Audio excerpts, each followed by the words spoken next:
আল্লাহ রাসূল হাদিস শরীফের মধ্যে ইরশাদ করেছেন, মানুষের সব আমল মৃত্যুর পরে বন্ধ হয়ে যাবে, সব আমল একদম ক্লোজড, আর কোনো আমল বাকি থাকবে না, কিন্তু 3টে আমল বাকি থাকবে। চিল্লায় বলেন সুবহানাল্লাহ। কয়টা আমল? এই 3টে আমল আমাদের একটু গুরুত্ব দেওয়ার দরকার আছে না? মনোযোগ।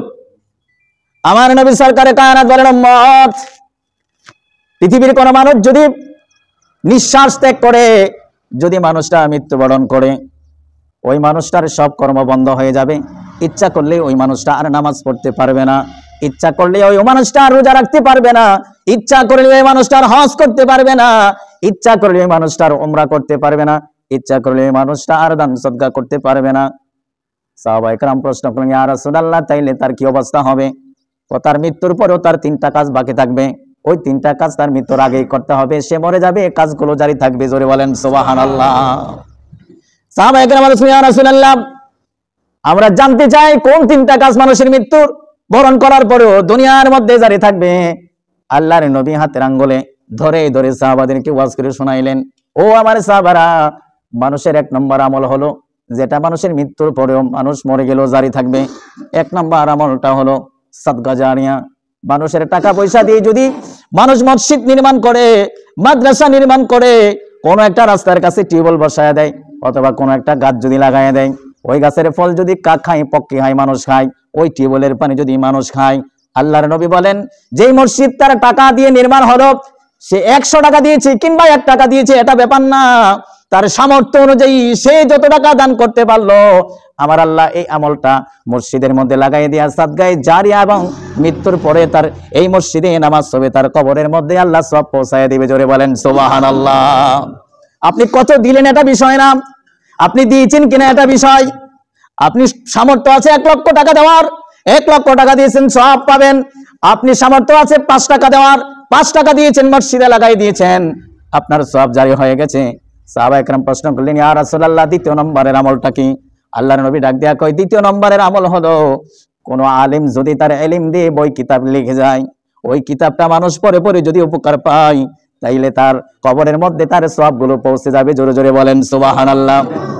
এক্সাম্পল, ইমাম বুখারী রাহিমাহুল্লাহ, বুখারী শরীফ খানা তিনি লিখে আমাদেরকে যে উপকার করেছেন, আবু দাউদের লেখক আবু দাউদ শরীফ লিখে আমাদের যে উপকার করেছেন, তিরমিজি শরীফের লেখক তিরমিজি শরীফ লিখে আমাদের যে উপকার করেছেন, মুসলিম শরীফের লেখক মুসলিম শরীফ লিখে আমাদের যে উপকার করেছেন, আমাদের ইমাম আবু হানিফা রাহিমাহুল্লাহ ফিকাহ আকবর লিখে বিশাল বড় আমাদেরকে একটা ধর্মীয় জ্ঞানের ভান্ডার রেখে গিয়েছেন।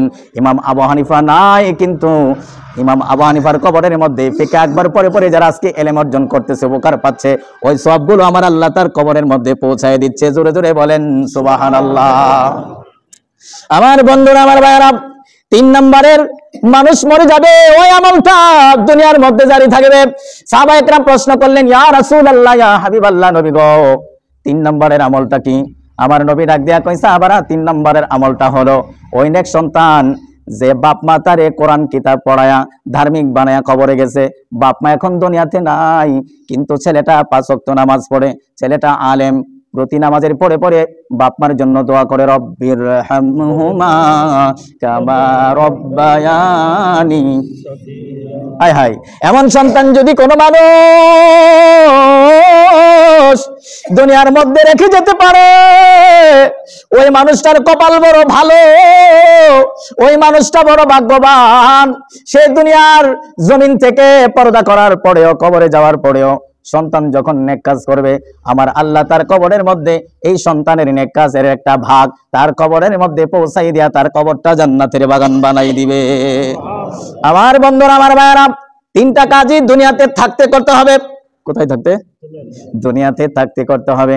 আপনার টাকা আছে, আপনি মসজিদে দান করে যান, আপনি মাদ্রাসায় দান করে যান, সদকা জারিয়ার মধ্যে আপনার টাকাগুলো লাগায়া যান।